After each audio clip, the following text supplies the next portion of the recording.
Good evening, everyone. In the name of the Father, Son, the Holy Spirit. Amen.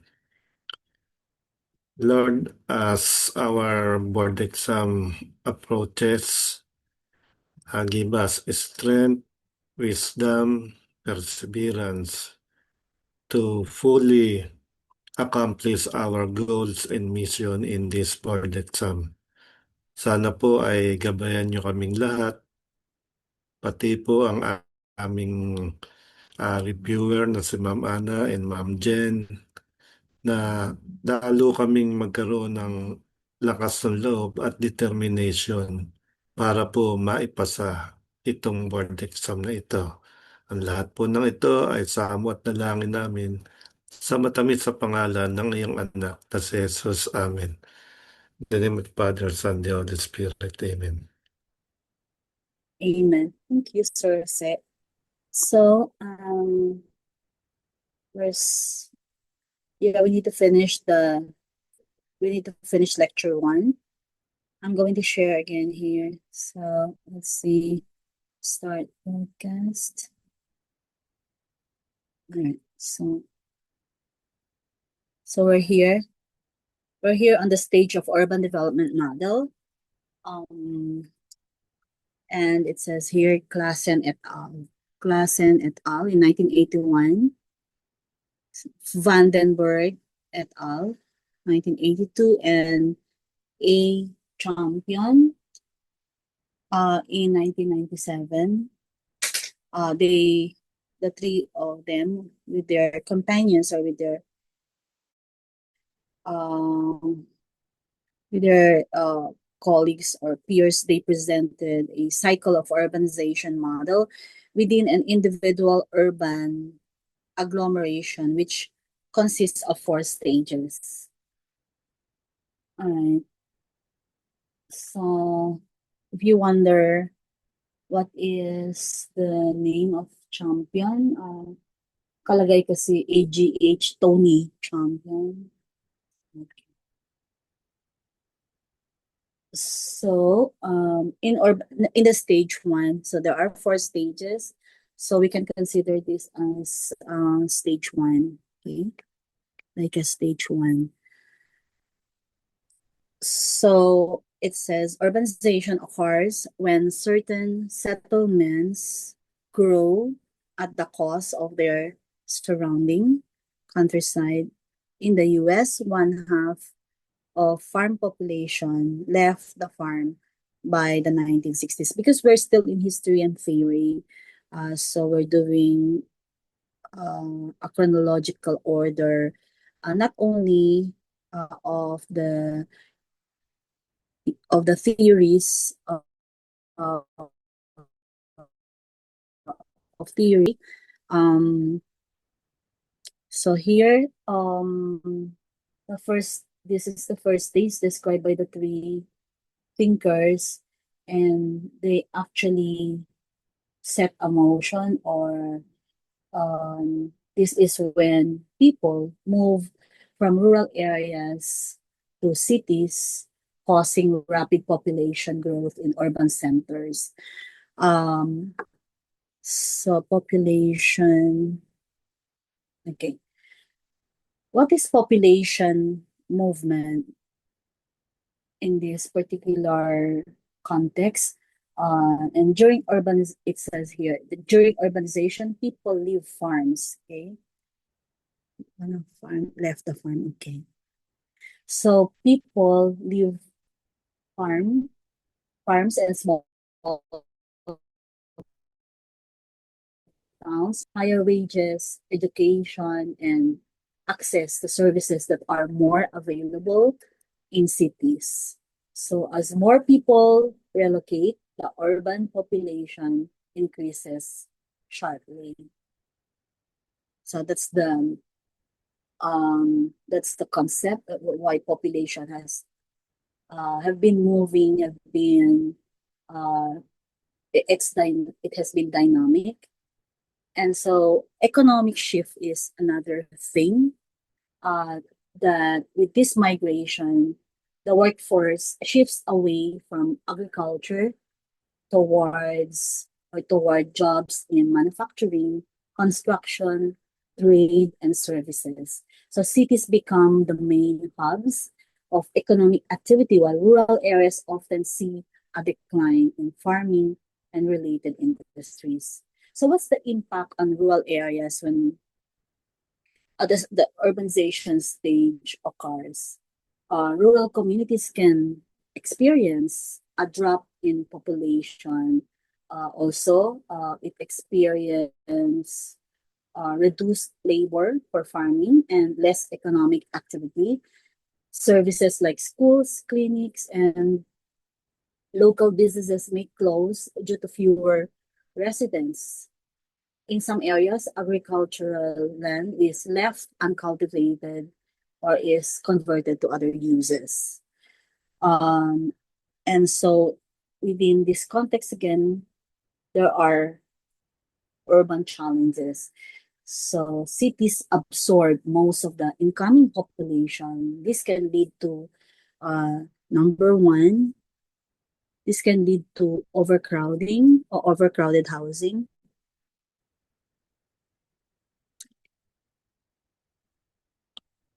And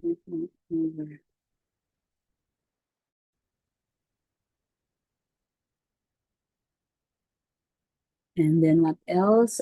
Strain on public transport.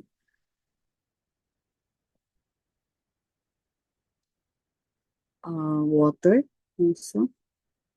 What else? Electricity. Also, and sanitation, among others.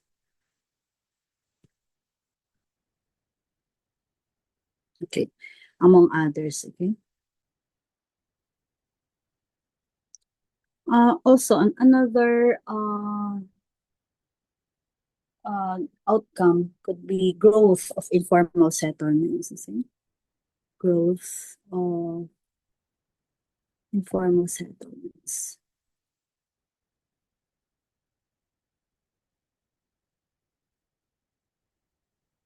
Or slums.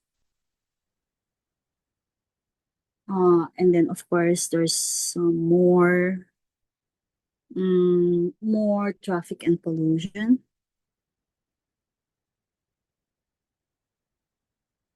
Okay.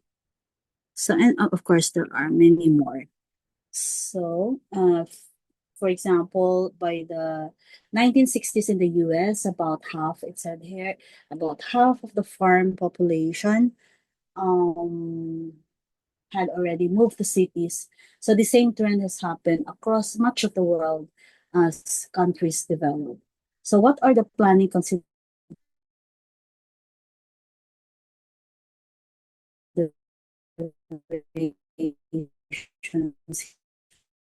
here? At the same time, it raises issues of rural decline. So as planners, so what do you need to do if this happens? So planners need to prepare for these pressures that I've written here in both city and countryside or the rural areas. So that's Klassen, Vandenberg et al. And A. Champion. Now still, okay, we are in the stage 2. So suburbanization or exurbanization, I will read that, occurs when the urban ring or the commuter zone grow at the expense of the urban core, the physically built up city. The process started in the US in the 1920s and accelerated after World War II. By the early 1950s, the suburbs held 43% of US urban population, and by 1990, it had 63% of metropolitan population. In the same years, the central cities had 57 and 37 of metropolitan population. Thus, the US is the world's first predominantly suburban nation. So, in this second stage, it is an urban development model called suburbanization or exurbanization. It refers to the growth of the urban ring. Okay, I will urban ring. So it's commonly known as the suburbs or commuters zone. Please note the different terminologies. Okay. Which expands at the expense of the urban core, meaning the central, physically built up part of the city. So what happens at this stage? As cities grow, people and businesses begin moving out from the dense central cities to the surrounding areas. And this is usually motivated by a desire for more space, better living environments, lower land costs, and sometimes a perceived higher quality of life. Improvements in transportation, roads, rail, and later highways make it easier for people to live farther from where they work or do business, encouraging this outward movement. So, in the historical context, in the US, this trend began in the 1920s but gained momentum after World War II. Or driven by the mass automobile ownership, housing policies, and the construction of extensive suburban infrastructure. By the early 1950s, the US suburbs accounted for 43% of the urban population. And this proportion kept rising so that by 1990, 63% of the metropolitan population lived in the suburbs, while the central cities shared dropped significantly. In those years, only 37% of metropolitan residents lived in the central cities, confirming now that, as I mentioned earlier, that the U.S. is the world, confirming that the U.S. is the world's first predominantly suburban nation. So it's marked by the expansion of the built environment outward, drawing people, resources, and activities away from the core city. So the result is the classic urban sprawl, means a widespread low density development in the metropolitan fringe with implications for infrastructure, transportation, social interaction, and environmental management. So suburbanization brings new challenges for urban management like increased dependence on cars, greater infrastructure costs, fragmented land use, and potential decline of the urban core among others. So when we are planners and when this happens, planners need to balance growth, ensure sustainable land use, prevent unchecked sprawl, while still meeting the need to suburban living. So I go to the next one, and these are the factors responsible for the suburban wave of migration. Suburban wave of migration. Okay, here. Okay. So what do you mean by suburban wave of migration? So because of this number two, and so rising disposable incomes, because the factors that drove the wave of suburban migration are the following: that as families experience higher incomes, they could afford to buy new homes and cover the additional transportation costs of living farther from the city center. So this increase in purchasing power fueled demand for suburban housing. Okay, in housing. Then widespread diffusion of the automobile that allowed commuting to and from suburbs. So the mass availability and affordability of cars made commuting from the suburbs to the city viable for more people, and automobiles essentially enable suburban expansion. Okay, suburban expansion by overcoming the distance barrier. Then the success of new suburbs to resist, okay, annexation through legal incorporation that shields them from central city problems. So, um, the success of new suburbs to resist annexation, meaning that newly developed suburbs often use legal incorporation to prevent being absorbed by the central city. So this autonomy protected residents from urban problems like congestion, higher taxes, and gave suburbs more control over their local environment. The huge pent-up demand for housing is um, it means that following periods of economic hardship, such as the Great Depression and World War II, so there was significant demand for new housing. This was a key driver of the post-war suburban boom. So this is the U.S. context, okay? Uh, and policies here favoring public policies that favored house building and infrastructure construction. Governments enacted policies um, mortgage subsidies,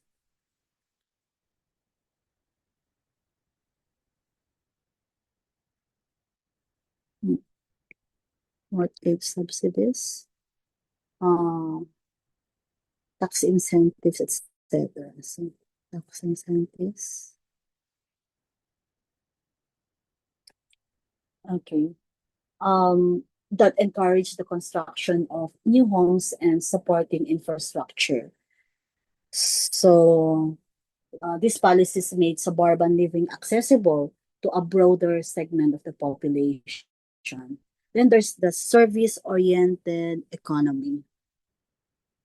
As economies shifted toward services, jobs, and amenities began appearing in suburban areas, not just in central cities. So this decentralization of employment encouraged families to settle in the outskirts. Then preference for rural life. Many families were attached or were attracted to the perceived benefits of suburban or semi-rural living, such as open space, a sense of community, and distance from urban problems, while still maintaining access to urban amenities. And so we're now here, and preference for rural life and its presence of amenity. Here, yeah, presence of amenity-rich locations. Okay, so that's the last one here. Suburban development often targeted areas with desirable natural features or amenities such as parks, lakes, or scenic views, which further attracted residents seeking a higher quality of life. So we need to understand these drivers, which are essential in planning sustainable communities today. So this is still relevant. The stage of urban development model. So there's another stage here. Okay, stage 3. Counter urbanization or disurbanization. So what do we mean by these terminologies? This phase describes, okay, I will read first. When the population loss of the urban core exceeds the population gain of the ring, resulting in the agglomeration losing population overall. Or in both the core and the ring, experiencing total deconcentration. So this phrase describes a situation where the population loss from the urban core is greater than the population gain in the surrounding ring or suburbs. As a result, the entire urban agglomeration, both the center and its periphery, starts to lose population, leading to what's called total deconcentration. Okay. Sorry. So, population loss exceeds gain. Population loss exceeds population gain. When more people are leaving the urban core than those moving into the suburbs, the whole urban region begins to shrink in population. This isn't we're not just referring to people moving out of the city center to the suburbs, which characterize suburbanization. This is suburbanization earlier, okay? But it's a net loss. So we're talking about net loss here. Net loss for both the center and the ring combined. Okay, the net loss of the center and ring combined. Losing population overall. In this stage, there isn't enough in migration to either the core or the ring to offset the out migration. This is why the entire urban area can actually shrink. So finally, total deconcentration is instead of just population spreading out, the area is genuinely declining in population density. So this can happen due to economic decline, loss of jobs, environmental challenges, or shifts in preferences towards rural or smaller towns. So here you can see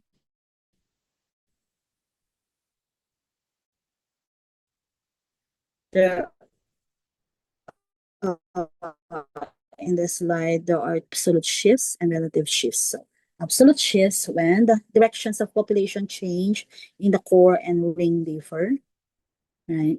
So while relative shifts when change occurs in the same direction but at different rates, this means there's already net out migration from the urban core.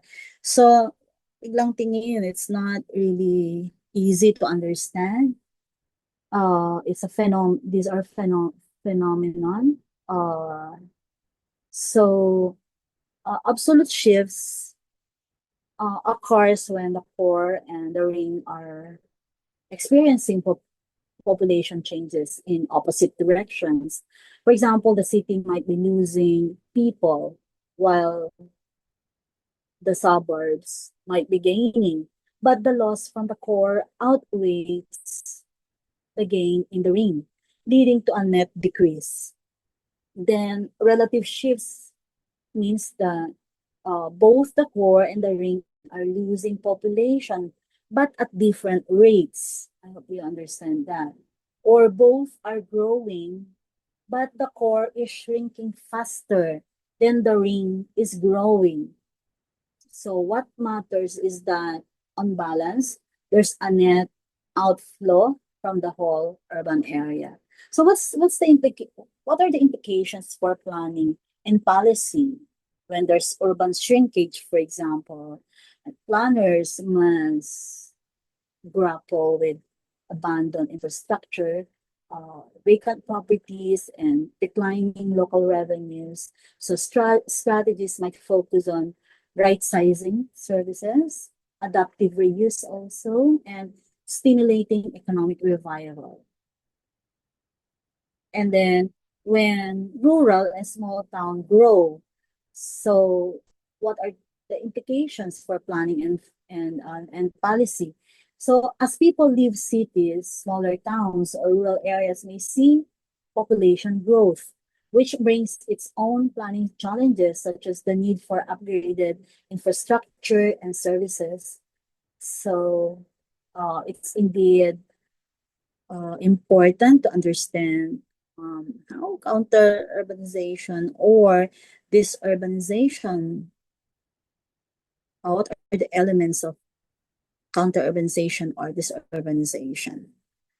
And then the fourth one is reurbanization, when either the rate of population loss of the core tapers off, or the core starts regaining population, with the ring still losing population. And this sometimes takes the form of what is called gentrification. So, um, so it's the reversal actually of urban decline. Okay, so opposite urban decline.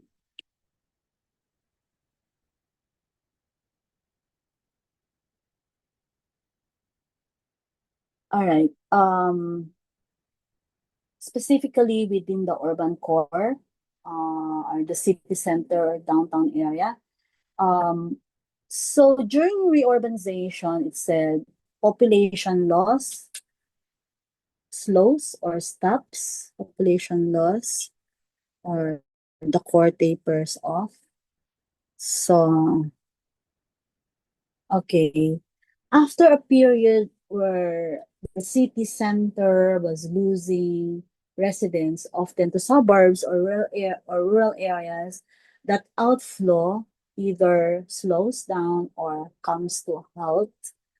So that's the meaning of that. When population loss slows or stops, okay.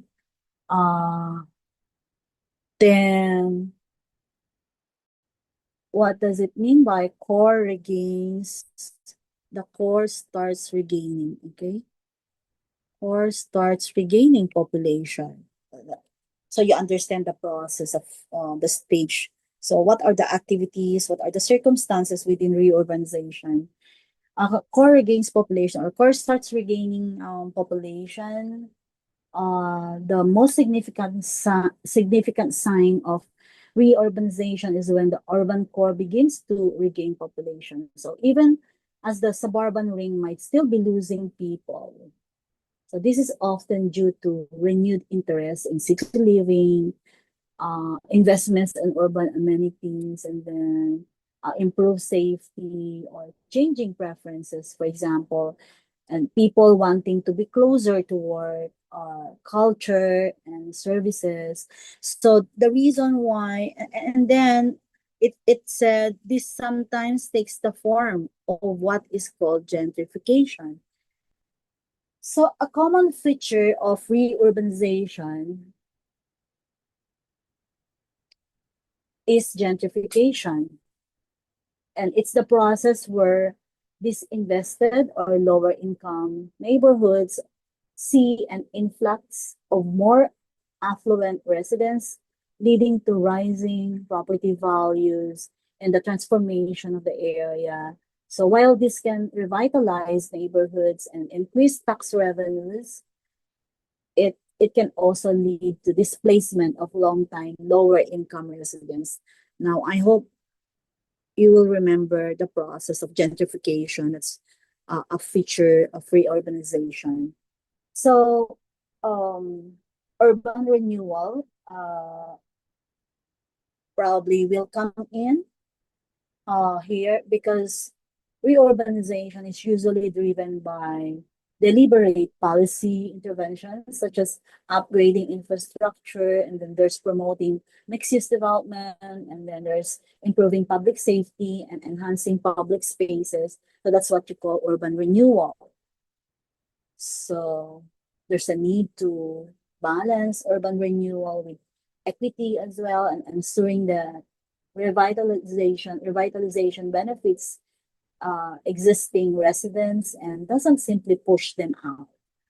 So the process is often associated with a new economic role for the urban core, such as the growth of the creative economy, probably tech hubs or technology hubs or educational and health institutions that attract new populations. So there must be something very special that will be occurring in the place or district to effect reurbanization. So it actually marks a new chapter for cities that have experienced decline. So, but it also brings new planning challenges, particularly in ensuring that the benefits of revitalization are widely shared and that still social equity remains a priority. So we are done with the stage of urban development model. There are 4 stages. So let's see here. Sino na yun? I would like to see people here.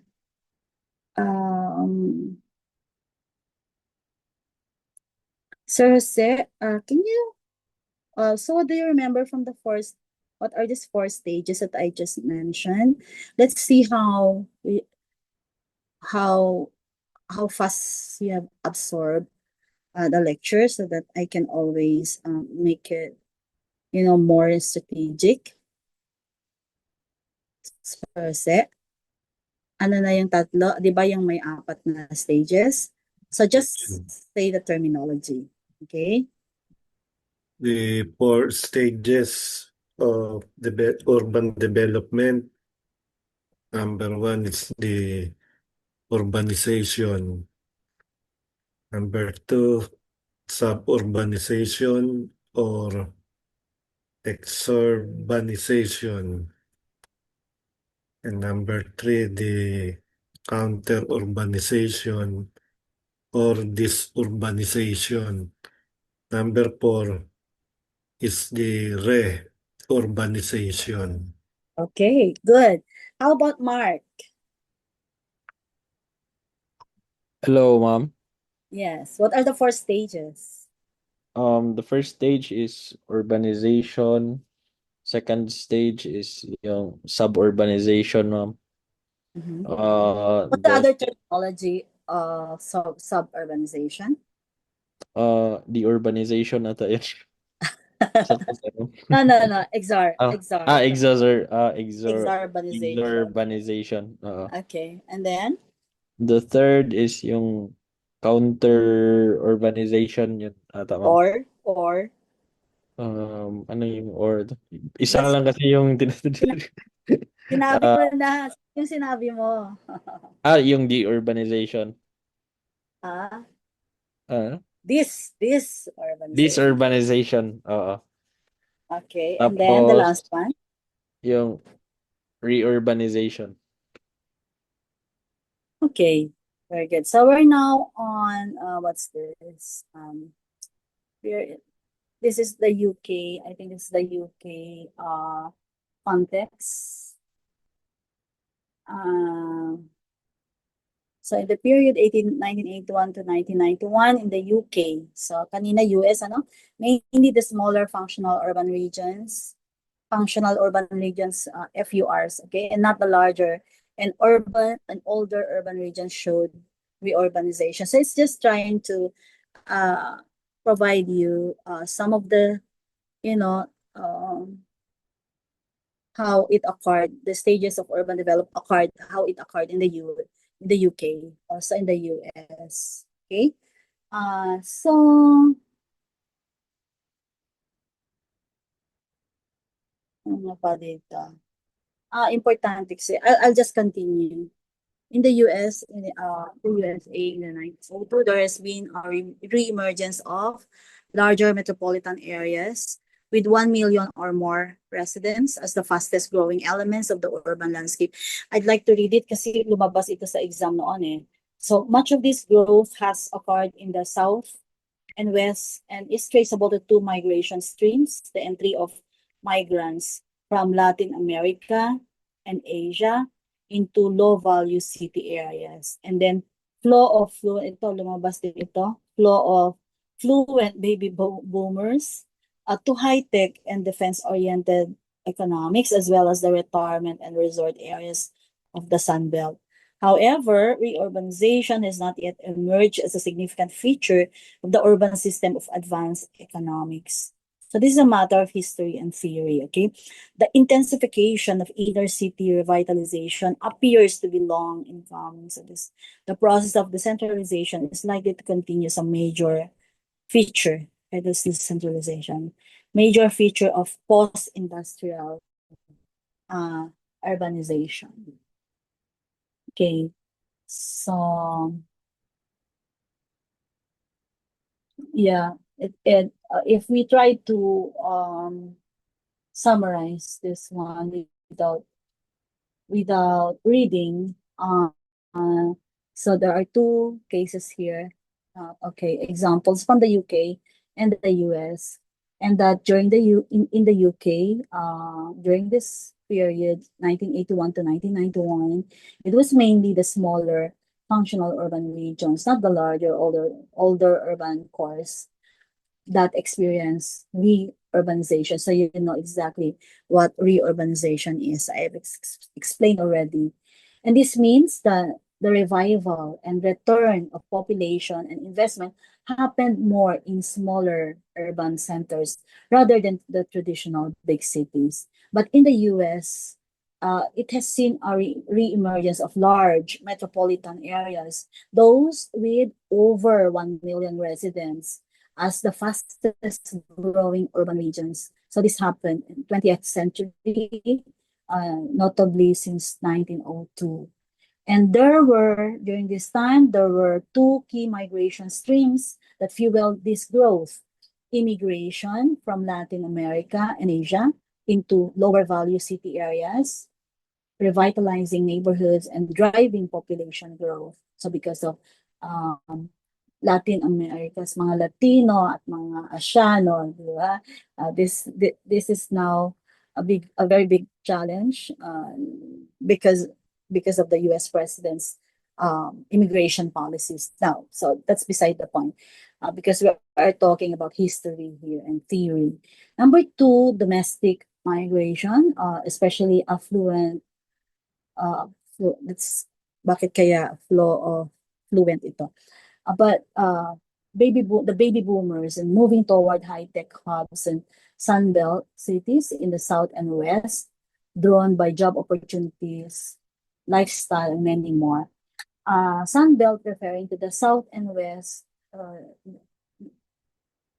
became a focus for new population growth driven by economic shifts and new urban attractions. So despite these trends, through reurbanization, especially inner city, revitalization has not become the dominant pattern in advanced economies.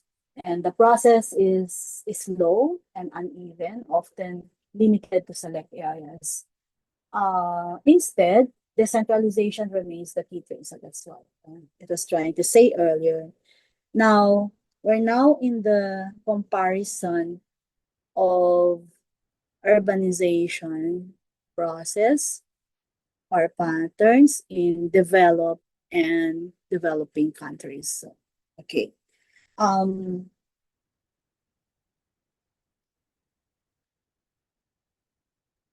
So there's demographic imbalance. The demographic imbalance to describe the urbanization process in developed and developing countries. And so there was mention here of the ZIPS rank size distribution in developing or in developed countries. Okay, please note, associated with developed countries, primate city size distribution in developing countries. Okay, so probably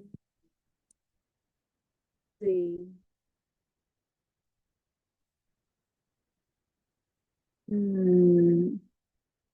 Siguro, paano kaya? So that you will remember. So zip's rank size is to, okay.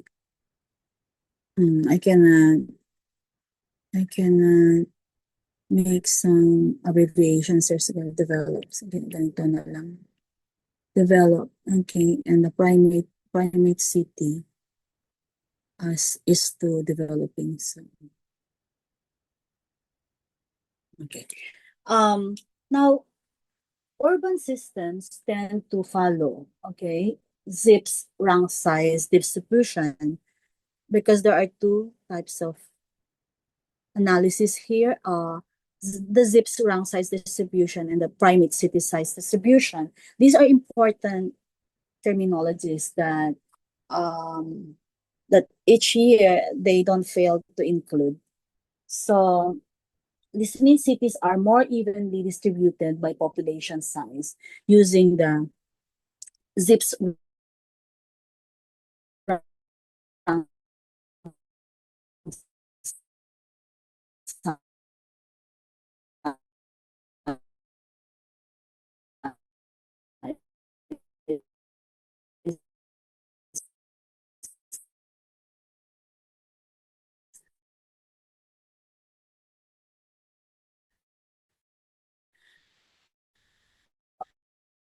of for Jen because we lost her. Okay. Still you can see this one.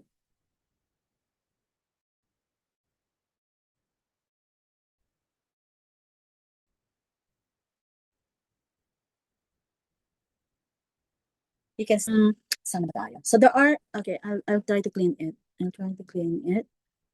There are dalawa lang ba ito? There are two imbalances that we are trying to characterize, the demographic imbalance and the economic imbalance. And we are still here that I'm trying to create an analogy earlier that zips is to developed countries while primate city is to developing countries. Okay, within the demographic imbalance, we're talking about the developed countries and the developing countries, such that I mentioned earlier that developed countries developed countries, urban systems tends to follow ZIP's rank size distribution. So what do we mean by that? Because this means cities are more evenly distributed by population size. Okay, that the second largest city, okay, if there's for example, population 1, meaning the largest, bawa. So this is the rank 1. And then we are talking about rank 2, meaning that the second largest is about half. So we can say P2 equals P1 over 2. So that's how predictable it is for developed countries, which when we apply the ZIP's rank size rule. So the third largest is a third, like P1 over 3, parang ganun, and so on. And this, because of that formula, because of that computation or methodology, it reflects a balanced urban hierarchy and more distributed urban development. But we cannot say the same thing to developing countries because in developing countries, the ZIP's rank size rule does not apply. Meaning we apply primate city size distribution, whereby one city or the primate city, like for example, in the case of the Philippines, it's Manila, the primate city, and usually the capital or economic hub. It is disproportionately large compared to all others. So it's incomparable that we cannot see a pattern. Okay, unlike when we are looking at the developed countries where ZIP's rank size rule applies. Okay, it's a theory, okay? Now, and in developing countries, using that, when when you use primate city distributions or primate city size distribution, um, it it leads to over concentration of people, resources, and services in a single urban center. So it means that all investments resources are there, and often at the expense of smaller cities and rural areas. It's a theory using the primate city size distribution. Now, we go to another type of imbalance, that's economic imbalance, that according uh, to Lewis equilibrium model, so this one, okay? In developed countries, according to Lewis equilibrium model, in developed countries, urbanization has an equilibrating effect, meaning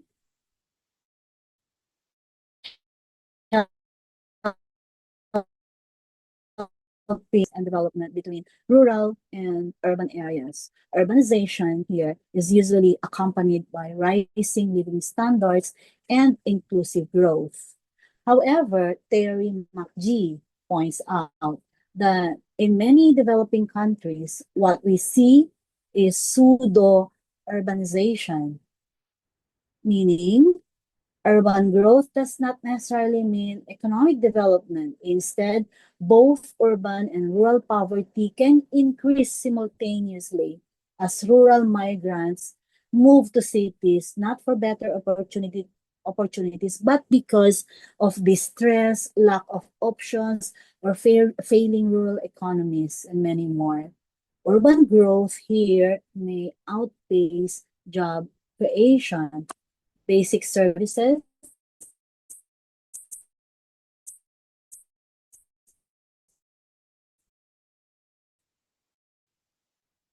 and informal. For structural patterns, okay.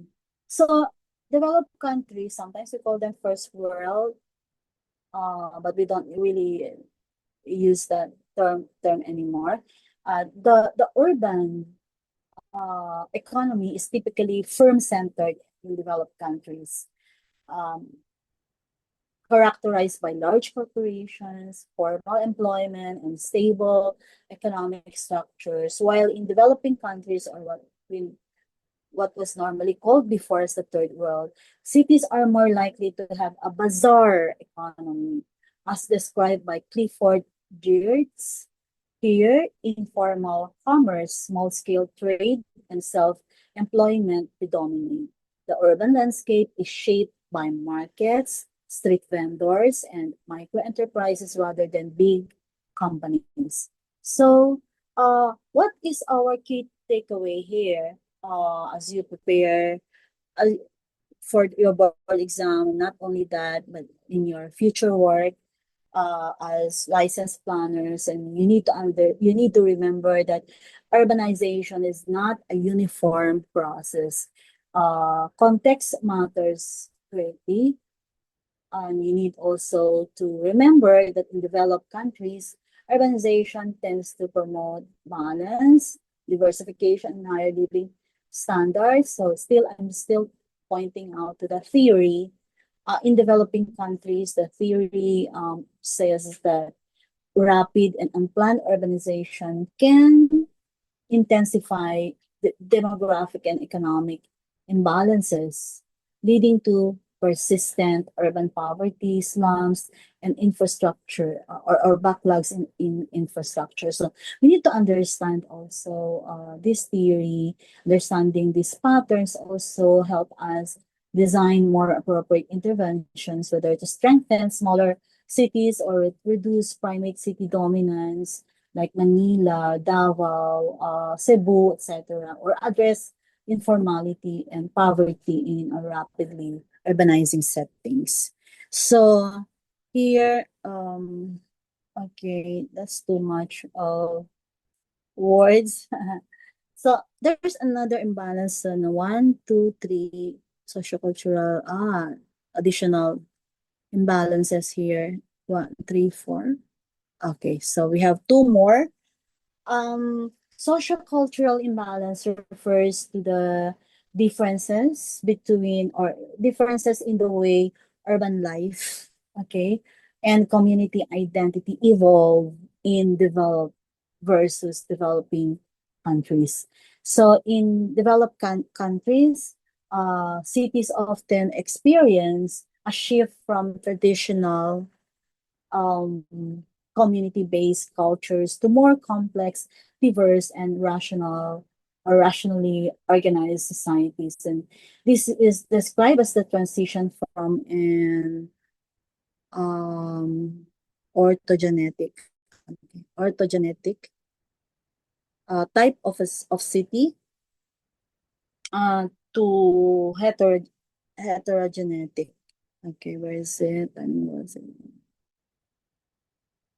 Okay, so if we try to break down all these terminologies, so orthogenetic is tradition driven, inward looking, while heterogenetic is innovation driven and outward looking city.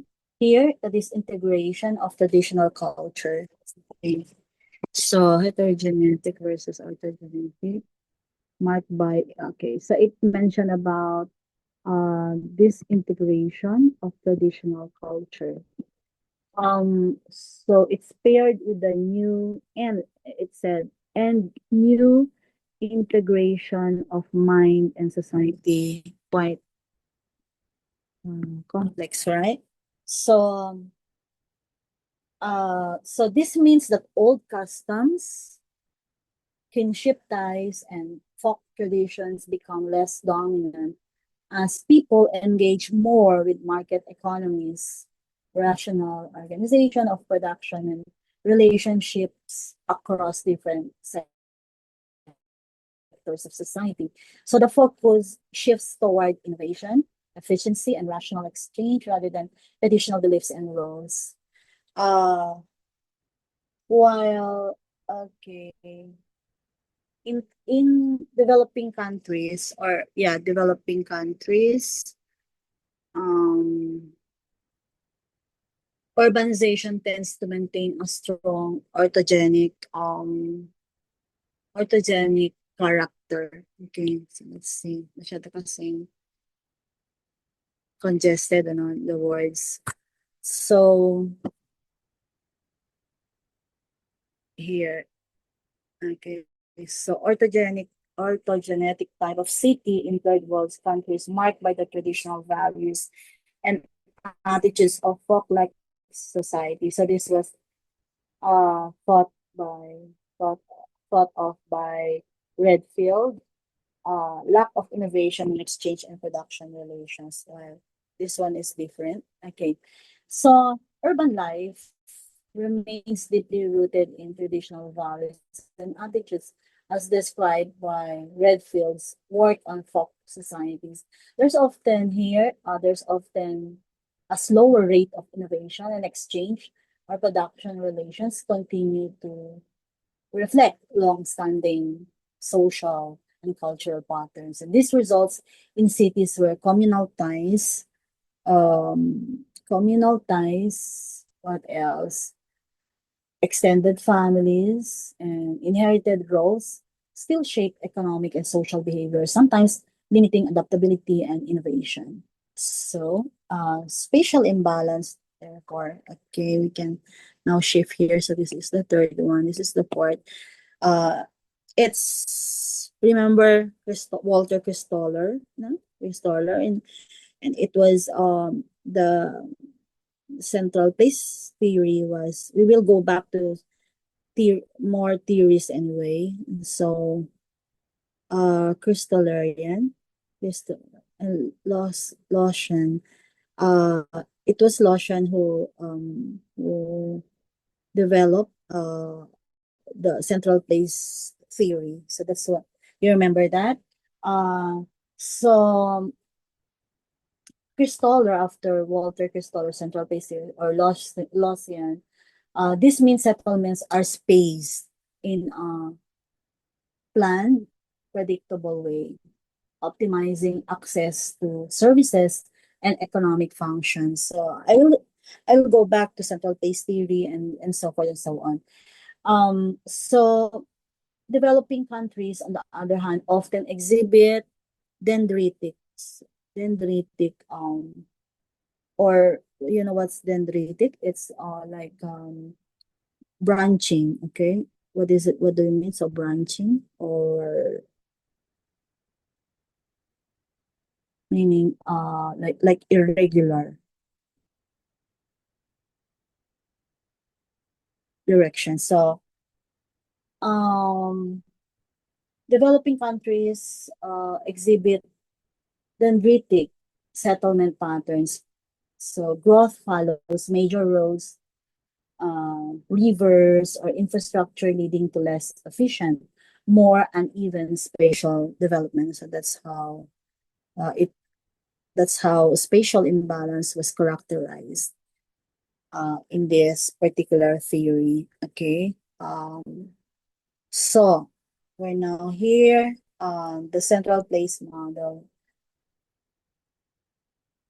So I will read first. The central place model is also complemented by the concept of the rank size rule. I mentioned already of J.K. Zipf. This rule is a non-spatial model and the statistical distribution of human settlement population. So Zipf's rank size rule states that if all towns in a region are arranged in descending order by population, the size of the it should be Earth town, or Earth town is 1 over R, the size, meaning the rank, okay, and is 1 over R, the size of the largest town, according to the series 1, 1/2, 1/3, 1/4, and so on. So central place, okay, if the central place model, it's a classic theory in urban and regional planning that explains how settlements, cities, towns, and villages are spatially organized to provide goods and services to their surrounding areas. So this model, developed by Walter Christoller, suggests that settlements function as central places, serving a hierarchy of markets or hinterlands. So when we say in the central place theory, there are terminologies there that that's owned by Walter Christoller, that when you use this in another context, and that it changes its definition, because Christoller referred to settlements as markets. Okay, so if the central places serve as hierarchy of markets or hinterlands, so larger cities often or offer a wider range of goods and services, while smaller towns cater to basic needs. So that's the central place theory. So complementing this spatial theory is the rank size rule by Zipf, which focuses on the statistical distribution of city sizes within a region or a country without reference to their spatial arrangement. Zipf's rank size rule is the straightforward but powerful in diagnosing the urban hierarchy. So if you list all cities or all towns or cities in a region in descending order by population, the population of the town that you are trying to approximate is 1 over n, or 1 over r. So the size of the largest city. For example, the second largest, I already mentioned, half the size. And if you're looking for the third ranking city, you always divide it by 3, and so forth and so on. Central place theory, therefore, explains why settlements are spaced the way they are and how they function as centers for goods and services, while Zipf rank size rule describes the expected population distribution among those settlements, highlighting where a region's urban system is balanced. So um or primate. I hope you remember the different. So you already know that the population of the NCT or Earth city, the rank is equal to, okay, you just divide it by the rank that you're trying with the second rank, so you can get the population of the largest city. So if, for example, if it's 1 million or sige, sabihin natin na if it's 800,000, then you're looking for the I said this is the population of the largest city, and so you want to get the piece of, okay, like the rank 2. Okay, so it's equal to 800,000 divided by 2, so you get 100,000. So if the third rank, you just divide it by 3 and then just divide it by 5. Okay, so anyway, the ranks are desirable ones. So it's just trying to say.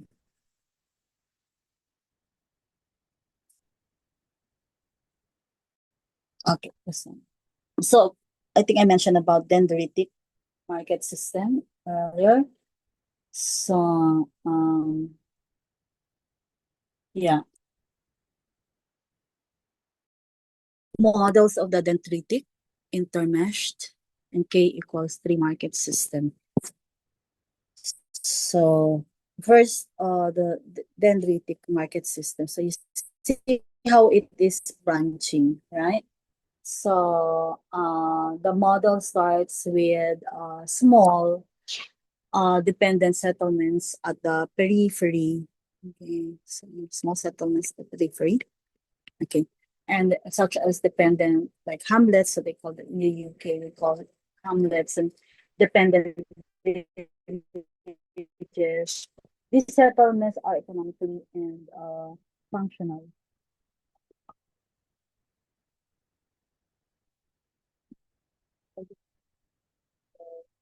Um, the goods, people, and information flow, branching one-way pattern toward local marketplaces, then to a strategic city, and finally toward a port city or major urban hub. So one of the defining features of the dendritic system is that connections are almost exclusively vertical or hierarchical, up or down the tree, for example. So with very few or no direct links between settlements at the same level. For example, dependent barangays or hamlets rarely interact directly with each other. They all channel their activities through their immediate higher centers. So here, okay. So what is the implication? So what are the implications of this for regional development? This system can lead to stronger dependency of rural areas on a limited number of urban centers. It often results in bottlenecks or at central nodes like the strategic city or port. So okay. So and also the model is typical of regions where transportation infrastructure is underdeveloped. Roads and trade routes all lead to a few key towns or cities. Do we have, can we model this in the Philippines? Like for example, either probably this can be seen in agricultural supply chains where people from multiple small farms is consolidated in a municipal market before being shipped to Manila or another regional center. Also, many provincial economies still exhibit dendritic characteristics with goods from barangays and sitios flowing through municipal public markets and up to provincial capitals or port cities. So why is this model important in planning? It helps us recognize bottlenecks through this one, vulnerabilities or inefficiencies in regional spatial organization. It also underlines the need for improved lateral linkages such as farm-to-market roads and inter-barangay connections to encourage economic interaction, resiliency, and more balanced regional development. So this model contrasts with more integrated or intermeshed systems, which will likely be shown in the next slide here. So we are now here intermeshed market system. So this is clearly shown in if you've listened already or if you participated in my live review class on Central Place Theory by Walter Kustollers. I've mentioned about this one, why there are hexagons there. So it's the key feature of the intermeshed market system is one of the key features is hexagonal networks. Okay, that the system is visually represented by a hexagonal or honeycomb grid. Each market, town, or village is connected not only to its hierarchical superior, but also to its neighbors at the same level.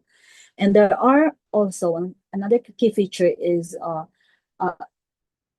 multiple linkages, unlike the dendritic system where flows are mostly vertical. The intermesh models features lateral and diagonal connections.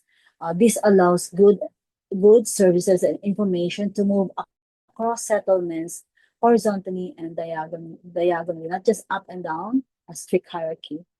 Also, another key feature is that is the functional redundancy and resilience. This spatial pattern is more resilient because there are alternative routes and linkages. So if one market center is disrupted, for example, by a disaster, adjacent centers can still be accessed by nearby villages, maintaining regional economic functions.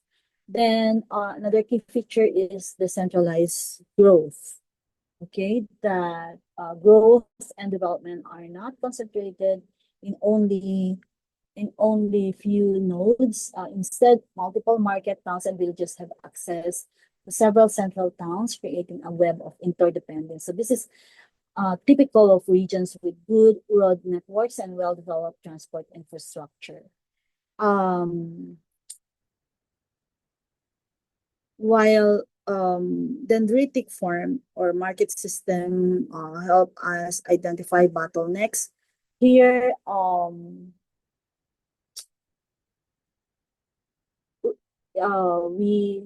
it reduced bottlenecks because flows can be redistributed. So bottlenecks at major roads or at major nodes are less likely to occur. And this model encourages competition among market towns and reduces over-reliance on a single center. Okay, so in the Philippines, we see elements of the intermeshed system in more urbanized provinces or regions with established provincial road networks where barangays, municipalities, and cities have multiple connections, not just via the provincial capital. Okay, so K equals 3 market system, and you may wonder what's that. So it is a classic concept in urban and regional planning, derived from Walter Kristoller's central place theory. So this model specifically illustrates the marketing principle. Okay, marketing principle. Right. So, which determines the spatial organization of settlements based on how markets serve their surrounding areas. So key features of the K equals 3 market system is that one is triangular service areas. Okay. Each central place or the market center is surrounded by 6 other centers. Okay. But in the K=3 system, every market town serves not only its own immediate area, but also share parts of its services area with 2 neighboring market towns. So the effective market area thus forms a triangle. So here, okay, you can see there. Marketing principle K=3. In this arrangement, every lower order, for example, village or barangay, is served by one higher order center. For example, town. Okay. But each higher order center serves 3 lower order centers. These 3 comes from the idea that the central place will capture a third of the market area of each of its neighbors, making a total market area 3 times the basic unit. Another feature is hierarchical structure that the diagram shows hexagonal and triangular patterns signifying an ideal spatial arrangement where settlements are efficiently distributed to minimize travel distance or distances for consumers. This pattern also reflects economic rationality, maximizing market coverage while minimizing overlap and redundancy. So, can go to K=3. So, I think I still need to do this one, although this is already superseded by 10587, but there were questions before that even if it has been already amended, still they have a way of asking the question. So, for example, there, that's the it in PD13. Yeah, for example, questions like in PD number in PD 1308,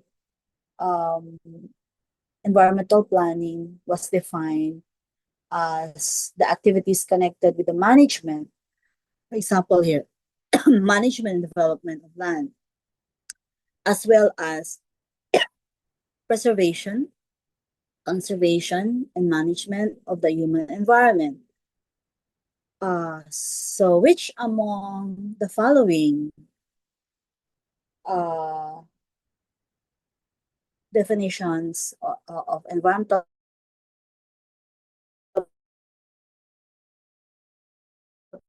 planning and 587? So you see, they have always a way to ask even outdated questions. And so you be very careful when reading the questions.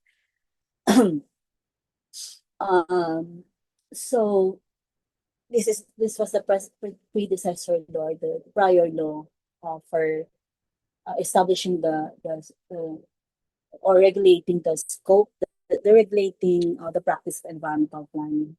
So, but when we discuss the R8 and 587, so I will be providing the difference how environmental planning was defined under 1308 and 10587. Okay, so okay. And even the scope, they're different. So it's more encompassing in 10587. So obviously it should be like that and not shrinking, right? You always expand positively for a better, for higher relevance. So when in 10587 later, because there's a separate discussion here, like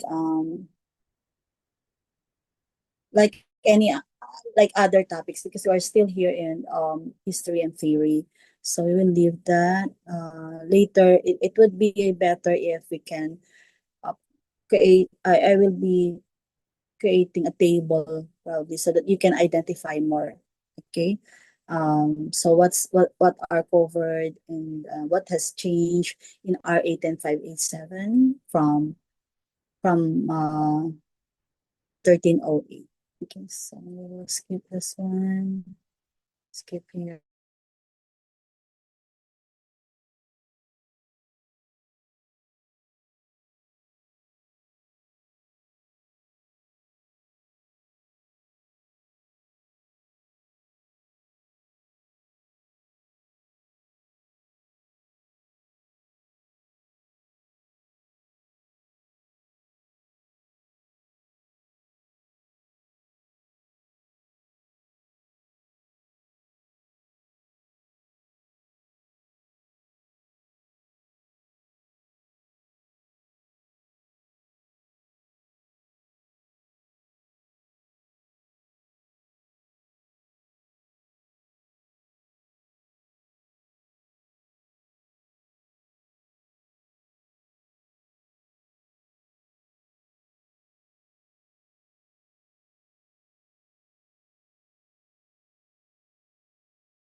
Apologies for that. Nawala ako.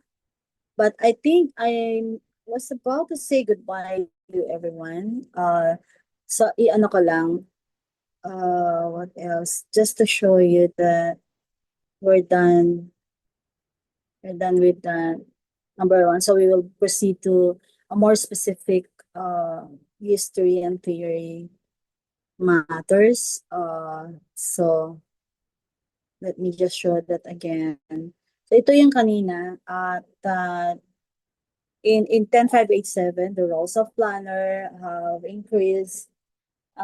So like for example, so ano yung mga roles natin doon?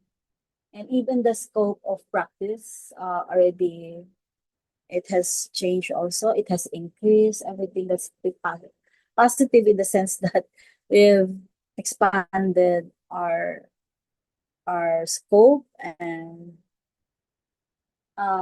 also definition also instead of just ano yung kanina. So instead of just the following yung management, development of land, and because in 10587, it listed all the it's listed all the scope. So it's quite long, and then in the 10587, it's more forward looking. The definitions of scope and environmental planning is more forward looking and covering more areas, also in the built environment, natural resources, sustainability principles, and all that. And then it also included participatory, consultative, multidisciplinary planning, uh, uh, which it was all incorporated there to the scope, reflecting the need for stakeholder engagement and social inclusion in our practice. That we need to be paying attention to those uh, to those values, so and principles. So because earlier we're talking about values and principles, right? So we also are now required to incorporate climate change adaptation, DRR, and etc. in all relevant planning processes. So the law recognizes the importance of spatial planning across various scales, from barangay to national, and mirroring the increasing complexity of human settlements and environmental challenges. So we're not limited to this. So that's the difference that I need to point out, and I need to distinguish during when we do RA 10587. So again, all amended will be tackled in passing, so that you will understand how they had a they were it has to be in chronological order. So what else? But the examination draws heavily. It's really heavy on RA 10587. So, and then also madaming laws actually. So you just imagine 35%. So, could be sinabi doon implementation, but legal aspects really captured mostly in 35% na yun. Malaking legal aspect noon. Then, what else? These are all 1308 and the ethical principles. I will figure out if we still need to do the American Planning Association, because we derive our code of ethics from the American Planning Association anyway. So we will do our code of ethics, our own code of ethics. So, okay.